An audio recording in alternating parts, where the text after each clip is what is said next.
Hello right bags, it's Jade, welcome to a skills guide for Immortals Fenyx Rising. Obviously I've been playing the game a fair chunk now. As you can see, we've unlocked a bunch of these areas and I've done a big chunk of the story content. We've done the main part for the Grove of Cleave where we met Athena, and then we did the Valley of Eternal Spring where we helped Aphrodite, and I'm just about to delve into War's Den. So I've built up a fair amount of points and, importantly, skills. And that's what we're going to talk about today, where I'll give you what I think are the skill kind of tree that you should go down to what you should unlock first. We're also going to go over the godly powers as well, and what I think are really important ones and what you should definitely go for with them too. So do make sure you like, make sure you subscribe to go and check out the rest of my content on it, and let's go. Now if you complete Noob, you'll get coins of Charon by completing some of the mythical challenges all dotted around the map. Pretty much anything golden, like this one, a myth challenge navigation, the big liar, or a Deus challenge, these will all give you Charon coins. And these range from getting 2 to maybe 4, maybe even 6 sometimes. And you're only going to need a lot of them if you want to upgrade and get more skills. There are 13 skill trees that you can angle towards, with 9 of them being pretty major. And then there are different choices about which ones you might want to try next.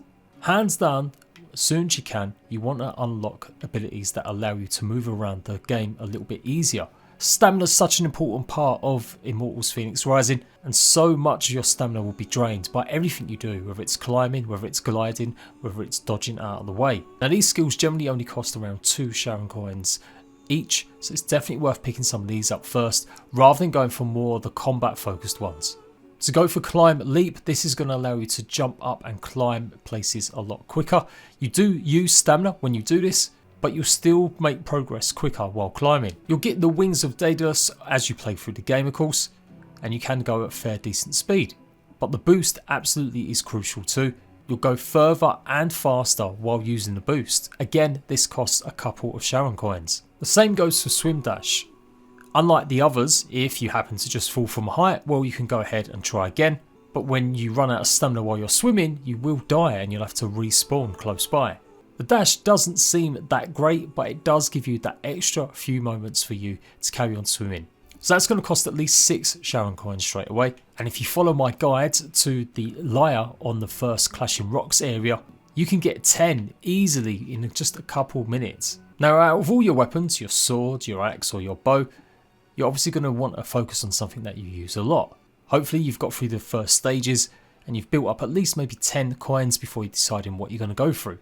If you want to go in running and do a lot more damage on enemies straight away and you're not really focused on being a bit stealthy, then the Axe Cleave is a decent one to have. Jumping in midair, pressing the RT or R2 button 3 times and you'll do a huge amount of damage. You'll also do a big amount of stun. Now stun is really important for taking on enemies, particularly larger ones and especially higher level ones. It just gives you a bit of breathing space and you'll find lots of armor and weapons that give you more damage against stunned enemies. The Cleave is slightly different. You hold the RT or R2 button.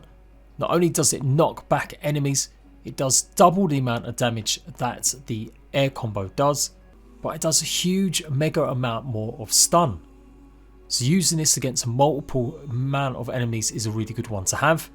Now thinking about different ways that you play. If you've been dodging a lot, and I recommend that is the best way to avoid enemies rather than parrying, then you may want to invest in something like Dodge Attack. It doesn't do a huge amount of damage, but the stun is pretty decent and it doesn't involve a lot of button mashing. You can still make decisions based on how many enemies are around you without committing to something like a 3-strike attack. It does cost 5 Charon coins, but I definitely think it's worth it. You can see I'm doing stun damage almost immediately on that enemy that I hit, so it's definitely worth investing in that one. You also catch enemies in the ground as well sometimes, and you can bring them down, which makes it a lot easier to get them on the follow up. Also double jumps are a really important one as well, but I'm pretty sure you get that as part of the story if I do remember rightly at the early stages. If not, definitely invest in that one too. I would say it's also worth investing in the stealth attack. You'll come across lots of enemies and it can really make the difference, especially on higher level ones. After that, it's all about your play style. If you're someone that just really prefers using your bow and arrow, then increasing the headshot to 100% extra damage is definitely worth doing. But I would probably avoid the reflex shot, which is pretty useful in Assassin's Creed Valhalla, jumping up and being able to do a slow-mo shot, But the enemies in this game, they've definitely got much bigger heads, so you shouldn't have too many problems getting headshots anyway. Another one that I found really useful, particularly if you're going to be doing lots of combos with your axe or your sword, is being able to dodge while in the air. You'll come across so many of these harpies and creatures that will attack you while you're in the air. Or if you're jumping around doing your attacks. That is definitely one that I would maybe go for next. Using the air dodge is really good, especially when you do this. Also a really super useful one is Telekinesis Gathering. This pretty much gathers any items that are close by. Although it still needs a bit of work, there's plenty of times I've gathered items and it still hasn't managed to gather them as much as I'd like. I still have to pretty much go running around. When you're on a horse though, you will gather items as soon as you go over any bushes straight away, so it's pretty useful for that too. Countering I'm not a big fan of in the game because you've got to press the LB and RB buttons, or L1 R1, both at the same time, and it just feels like a bit of an extra effort. I feel like it should be just one weapon, and for that reason I don't really ever parry.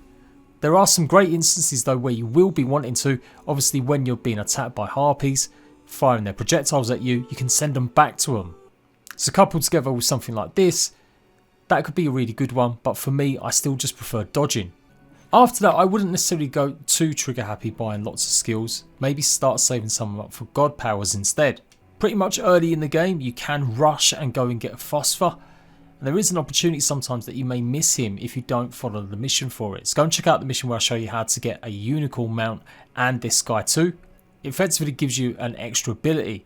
And this is really super useful for taking on high level enemies or for disrupting them. You can also get free perks for phosphor as well. And these are usually related to his free extra abilities that you can buy. I wouldn't necessarily upgrade any of these just yet, but definitely make sure you get that one first. You'll come across it after you've helped Aphrodite. If you click on Phosphor's little icon, you can see I've got this equipped at the moment, which changes his look. You can see that when I use the clone ability, which I can upgrade to, I can do 336 damage. Now I've got this by defeating a legendary creature. The other one that I really like is Aries Wrath. I think this is really super useful, particularly for generating stun. And again, you're going to need that stun to take on some of the bigger enemies. If you don't have this equipped, it's going to take a long time to stun some of them. You do 672 stun, but you don't do a lot of damage. But that's okay, because now they're stunned, you can wail on them. Whereas Hephaestus' hammer, you do a lot more damage, but your stun isn't as big. A lot of people like using Athena's dash, because it does give you that extra bit of damage while you're dodging around. And for me, a dodge build, I'm definitely going to be getting that one next. Again, it does quite a good amount of damage and stun, and the way that I'm always dodging anyway, that's going to be a really good one. Another good one to have as well, particularly if you're going to be facing off against lots of the flying ones, is Heracle's Leap. You're able to pull enemies closer to you, and just makes life a lot easier so you can get them. If you're going to be doing a lot of the puzzle solving elements and lots of dungeons, maybe you've been saving them up for a while, then you might want to think about precision control. That really does help slow things down. You can get by without it, but it definitely makes life a lot easier being able to slow and control how fast the arrows go. Obviously these all cost a lot more, at least 8 for each one, so it may be a while before you start trying out some of these. A good practice to get into is using Aries Wrath to stun any enemies, and then as soon as you're able to afterwards use the hammer to do that massive damage. Don't forget that your heavy weapons, or the RTR2 button, always generates more usually stun. So it's best to always use that one. Again, if you do manage to get enough coins, I would go for the charged hammer as well. Also make sure you pay attention to these little plus signs. In this way you can keep track of what perks are working for you better, or what ones you've been using a lot more. It pretty much just tells you, obviously you've got your perk on your weapon, but it goes very well with that skill. And there you go, it's pretty simplistic, and you'll probably work it out for yourself, but this game is such based on stamina and movement, you should absolutely go for some of these ones first. Then after that, it's about making sure that your big hammer, your secondary weapon, has got some decent hits with it, and then making sure that your godly powers also do the right kind of damage and stun. And there you go, just a quick little guide, hopefully explaining the skills a bit better and telling you which ones to go for. It won't be too long. If you go and do maybe like 6 or 7 of the events, the mythic challenges, you'll build up plenty of Sharon coins. Normally, like I said, you get about 2, maybe even 8 occasionally I've seen. and in no time at all you'll be unlocking all the skill points that you want. Don't forget also to save your game, try out some skill points, and then if you don't like the ability, then you can always just reload it quickly.